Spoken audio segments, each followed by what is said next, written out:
આપણી સંકલ્પ ન્યૂઝ ચેનલને સબસ્ક્રાઇબ અને લાઇક કરો, બેલ આઇકન દબાવો જેથી આવનાર ન્યૂઝ અપડેટ્સની નોટિફિકેશન આપના મોબાઈલ પર સૌથી પહેલા પહોંચે. Like, subscribe and share the video.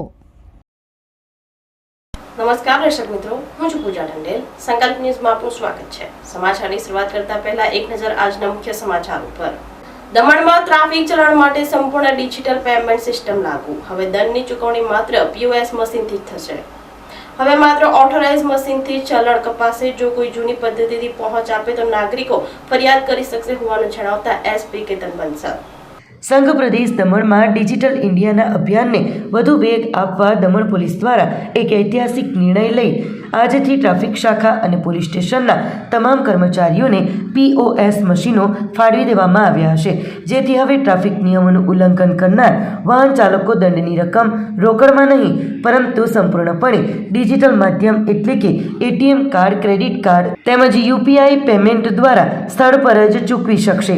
Daman police વિભાગના SP કેતન બંસલે નાની દમણ બસ ડેપો પાસે વાહન ચાલકો પાસેથી ડિજિટલ માધ્યમથી દંડ વસૂલી આ નવી વ્યવસ્થાનો પ્રારંભ કરાવ્યો હતો અને સ્પષ્ટ કર્યું હતું કે ગઈકાલથી જ તમામ મેન્યુઅલ પેપર ચલણ બુક જમા કરી લેવામાં આવી છે.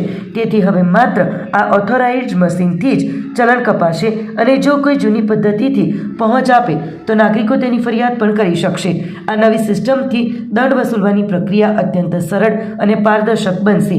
તેમજ ઓનલાઈન જનરેટ થતી લિંક મારફતે અન્ય રાજ્યોના વાહન ચાલકો પણ ઘરે બેઠા દંડ ભરી શકશે, જેનો મુખ્ય હેતુ રોકડ વ્યવહારોમાં ઘટાડો કરી લોકોને સુરક્ષિત ડિજિટલ ચૂકવણીની સુવિધા ઉપલબ્ધ કરાવવાનો છે.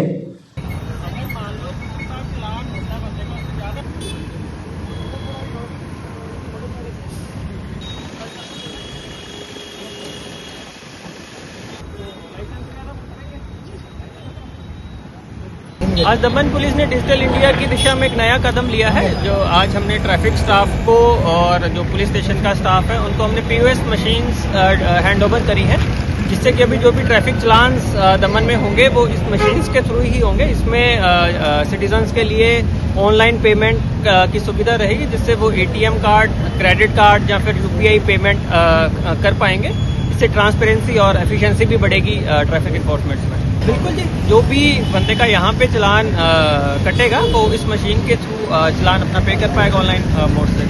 उसकी ऑनलाइन फैसिलिटी है जी. जो हम अलग से कैमरे के थ्रू चलान भेज रहे हैं उसकी ऑनलाइन ही फैसिलिटी है. उस पर जो चलान जनरेट करते हैं उस पर लिंक दिया हुआ है, तो वो अपने घर बैठे ही उस लिंक पे जाके उस चलान को पे कर सकते हैं. ये ऑन द स्पॉट जो भी चलान कटेगा उसके लिए है. जो भी मौके पे हम चलान काटते हैं उसका वो ऑनलाइन माध्यम से चलान भुगतान कर पाएंगे. कार्ड भी चलेगा, UPI भी चलेगा, QR कोड. बिल्कुल, अभी इनफैक्ट हमने कल से ही जो मैनुअल चलान है, जो पेपर बुक से चलान करते थे, वो बिल्कुल बंद कर दिए हैं. जो भी चलान बुक्स थी उनको हमने जमा करवा लिया है, तो उससे अब कोई भी चलान नहीं कटेगा. जो भी चलान है दमन पुलिस की तरफ से जो ऑथराइज्ड चलान होगा वो सिर्फ इस मशीन से ही कटेगा. अगर कुछ ऐसा सामने आता है तो बिल्कुल कंप्लेंट करिए. વલસાડમાં રથયાત્રાને લઈ SPના નેતૃત્વમાં રૂટનું નિરીક્ષણ, ટ્રાફિક સુરક્ષા વ્યવસ્થાની સમીક્ષા કરાઈ.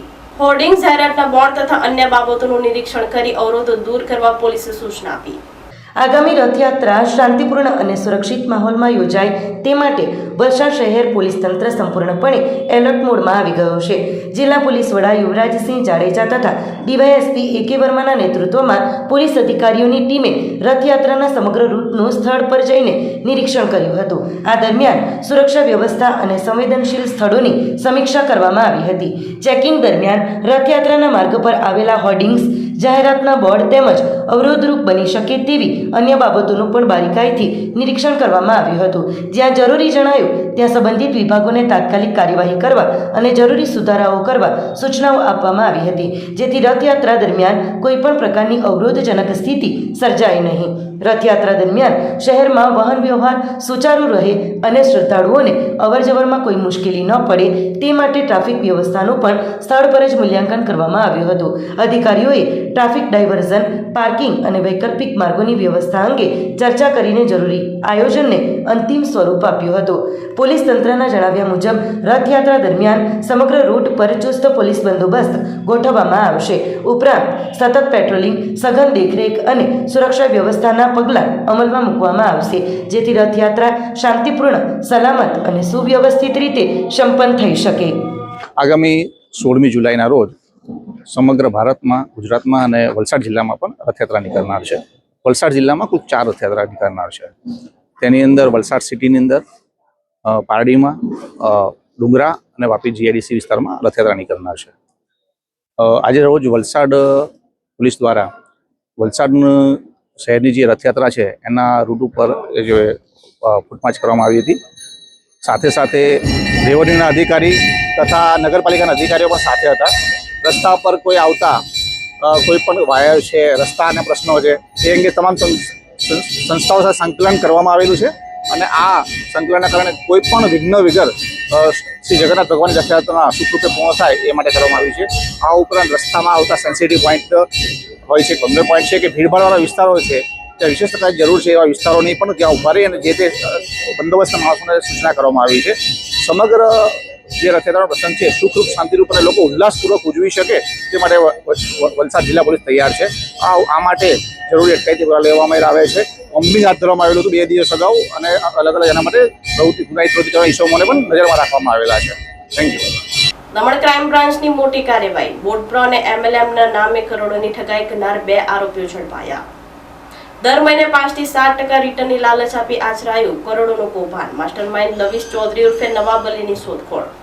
દાદરા અને નગર હવેલી તથા દમણ અને દીવ ક્રાઇમ બ્રાન્ચે ઓનલાઈન રોકાણના નામે લોકોને છેતરીને કરોડો રૂપિયાની ઠગી કરતી આંતરરાજ્ય ગેંગનો પર્દાફાશ કરી 13 જુલાઈ 2026ના રોજ 2 આરોપીઓ અંજલિ યાદવ અને મિલનકુમાર દિનેશભાઈ મહાલાની ધરપકડ કરી છે. પોલીસ પાસેથી મળેલી માહિતી મુજબ વર્ષ 2023માં અંજલિ યાદવ દમણની ગોલ્ડન આઉલ રેસ્ટોરન્ટમાં આવીને પાર્ટીઓ યોજીને લોકોનો વિશ્વાસ જીતતી હતી અને દુબઈ આધારિત બિઝનેસમાં રોકાણ કરવા પર દર મહિને 5 થી 7% રિટર્ન, રોકાણની સંપૂર્ણ સુરક્ષા અને કિંમતી TLC ટોકન આપવાની લાલચ આપતી હતી. આ ટોળકી bot bro, bot alpha, cross market, trend craft અને BG વેલ્થ જેવા ઓનલાઈન પ્લેટફોર્મ ચલાવતી હતી અને રોકાણકારોને ઓનલાઈન ડેશબોર્ડ પર નકલી નફો બતાવીને વધુ પૈસા પડાવતી હતી. આ લલચામણી ઓફરમાં અનેક લોકો ફસાયા હતા, જેમણે ધીમે ધીમે આશરે 47 લાખથી 50 લાખ રૂપિયા સુધીનું રોકાણ કર્યું હતું, જ્યારે આ સમગ્ર કૌભાંડ 2 થી 3 કરોડ રૂપિયાથી વધુ હોવાનો અંદાજ છે. પોલીસથી બચવા માટે આ ગઠિયાઓ દર 4 મહિને પોતાની કંપનીનું નામ બદલી નાખતા અને લોકોને આકર્ષવા માટે દમણની હોટલો સહિત દુબઈ અને થાઇલેન્ડમાં મોટા ઇવેન્ટ્સ પણ યોજતા હતા.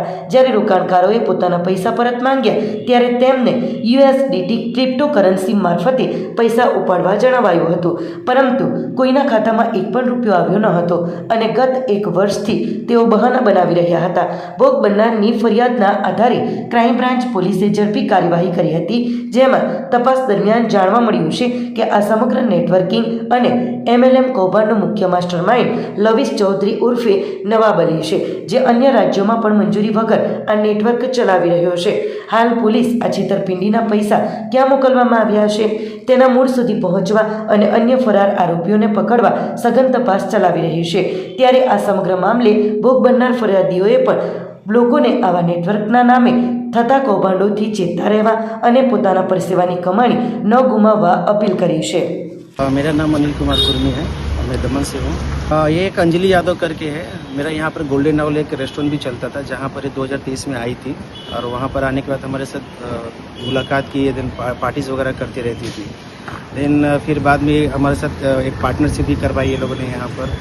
इनसे एक बिज़नेस का मुझे बताया कि भाई एक बिज़नेस है सर, दुबई से हैंडल होता है और इसमें आपका टोटल जो भी इन्वेस्टमेंट करते हो तो आपको 5 से 7% का प्रॉफिट मिलता है. तो हम लोग ये देख के उनके विश्वास में, उनके भरोसे पे हमने क्या किया, 2 लाख इन्वेस्टमेंट किया पहले. फिर करते करते आज लगभग 50 लाख के ऊपर इन्वेस्टमेंट हो गया और काफ़ी लोग दमनवासी भी है जो उन्होंने भी ये भरोसा करके उनके ऊपर इन्वेस्टमेंट करवाया. बट इन्वेस्टमेंट का करने के बाद हर 4 महीने बाद कंपनी का नाम बदल जाता था. तो हम लोग पूछते थे कि भाई कंपनी का नाम क्यों बदल रहा है बार बार, आप हमारा जो भी पैसा रिटर्न करवा दो. तो हमें से एक ही बात बोलती थी कि आप भरोसा रखो, कुछ भी नहीं होगा, पैसा कहीं भी जाने वाला नहीं है. तो आज ऐसे करते हुए कि हमने काफ़ी टाइम से बोला, बट आज 1 साल से ऊपर हो चुका है, उन्होंने पैसा नहीं दिया, ना ही कंपनी से भी कुछ आया. और जब हमने फिर दोबारा पेमेंट के लिए बोला तो फिर वो हमें कुछ अलग तरीके से बात करती है और बदतमीजी से बात करती थी हम लोग के साथ में. हमारा लगभग 47 लाख के आजू बाजू है. अभी इसमें कई लोग हैं, लगभग सबका मिला के करोड़ों का है, समझ लीजिए आप 2-3 करोड़ के ऊपर ही इसका इन्वेस्टमेंट है. डिपार्टमेंट का बहुत सहायता मिला, जय सर के, मैडम तनु मैडम की तरफ से बहुत सहायता मिले, उन्होंने बहुत अच्छा कार्रवाई किया, इनको जल्द से जल्द पकड़ा और हम उम्मीद करते हैं कि दमन दीव सेल्वास में आगे से कभी भी कोई ऐसा काम ना हो जो लोगों का पैसा फंसे। हम लोग से गलती हो गई क्योंकि हम लोग ने बहुत ज़्यादा माइंड वॉश करके रखी थी और माइंड वॉश करके सबका इन्वेस्टमेंट कराई, भरोसा दिला के भरोसा तोड़ा हम लोग का। लोगों से मेरी यही अपील है कि भाई आप भी बहुत सचेत रहिए। नेटवर्किंग के नाम पे ये लोग धांधली कर रहे हैं। नेटवर्किंग के नाम पे आपका जो भी आप बचाए कुछ पैसा है सब ये लोग उड़ा देंगे, कुछ भी नहीं रख सकते आप। ये आपको कंगाल कर देंगे 100%। तो नेटवर्किंग से बचिए, जितना ज़्यादा हो उनसे दूर भागिए।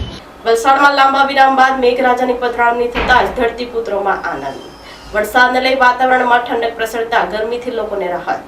વલસાડ જિલ્લાના વાતાવરણમાં અચાનક પલટા સાથે વરસાદ પડ્યો હતો. લાંબા સમયના વિરામ બાદ આખરે જિલ્લામાં મેઘરાજાની એન્ટ્રી થઈ હતી. વલસાડ શહેર સહિત આસપાસના ગ્રામ્ય વિસ્તારોમાં સવારથી જ કાળા ડિબાંગ વાદળો ઘેરાયા હતા અને વરસાદની શરૂઆત થઈ હતી. છેલ્લા ઘણા દિવસોથી વલસાડવાસીઓ અસહ્ય ગરમી અને બફારાથી તોબા પુકારી ઉઠ્યા હતા. લોકો વરસાદની ચાતક નજરે રાહ જોઈ રહ્યા હતા ત્યારે આખરે મેઘરાજાએ મહેર કર્યું છે. વલસાડ શહેર, તિથલ રોડ તેમજ આસપાસના ગામોમાં ધોધમાર વરસાદ પડ્યો હતો.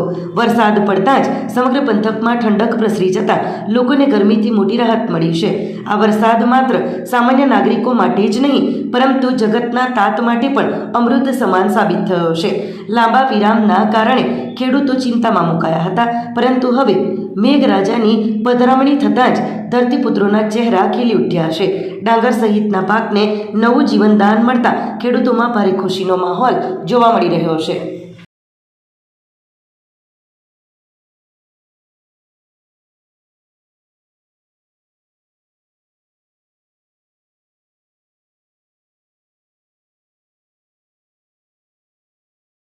વરસાદમાં પાણીનો સંગ્રહ કે ભૂજળ રિચાર્જ અંગે ઉમરગામ ઇનરવ્હીલ ક્લબ દ્વારા માહિતી અપાઈ.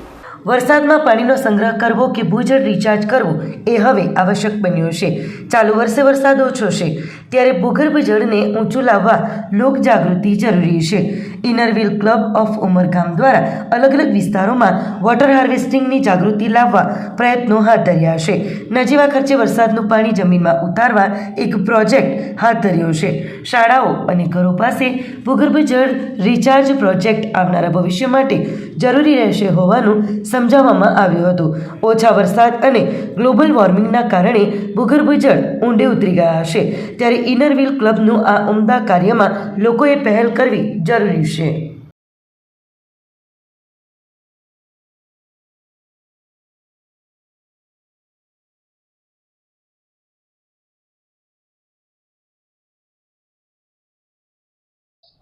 હું કીર્તિ જેઠવા ઇનરવ્હીલ ડિસ્ટ્રિક્ટ 306ની વોટર હાર્વેસ્ટિંગ માટેની કોઓર્ડિનેટર છું. અત્યારે પૃથ્વી પર જળનું સ્તર છે એ ખૂબ જ નીચે જઈ રહ્યું છે. એના માટે અમે આ પ્રોજેક્ટ કરી રહ્યા છે. આનું નામ છે ગ્રાઉન્ડ વોટર રિચાર્જ સિસ્ટમ. જે વરસાદનું પાણી વહી જતું છે અને વેસ્ટ થતું છે એ પાણીને અમે નીચે જમીનમાં ઉતારીને જમીનના ભૂગર્ભનો જે જળસ્તર છે એ વધારવાનું અમે ટ્રાય કરીએ છીએ.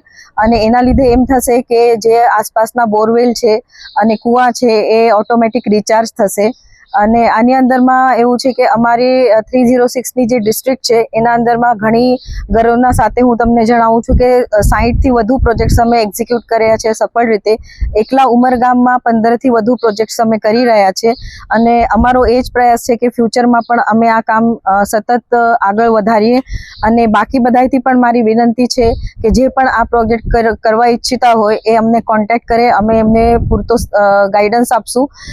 આ એક ખાલી ગવર્મેન્ટ કે કોઈ સંસ્થાની જવાબદારી નથી. દરેકે દરેક વ્યક્તિએ આના માટે પ્રયાસ કરવો જોઈએ. એટલા માટે ઇનરવ્હીલ ક્લબ હંમેશા આગળ રહેશે. Thank you. તો આ તાજના સમાચારો. નવા સમાચારો સાથે કાલે ફરી મળીશું. નમસ્કાર. આપણી સંકલ્પ ન્યૂઝ ચેનલને સબસ્ક્રાઇબ અને લાઇક કરો. બેલ આઇકન દબાવો જેથી આવનાર ન્યૂઝ અપડેટ્સની નોટિફિકેશન આપના મોબાઈલ પર સૌથી પહેલા પહોંચે. Like, subscribe and share the video.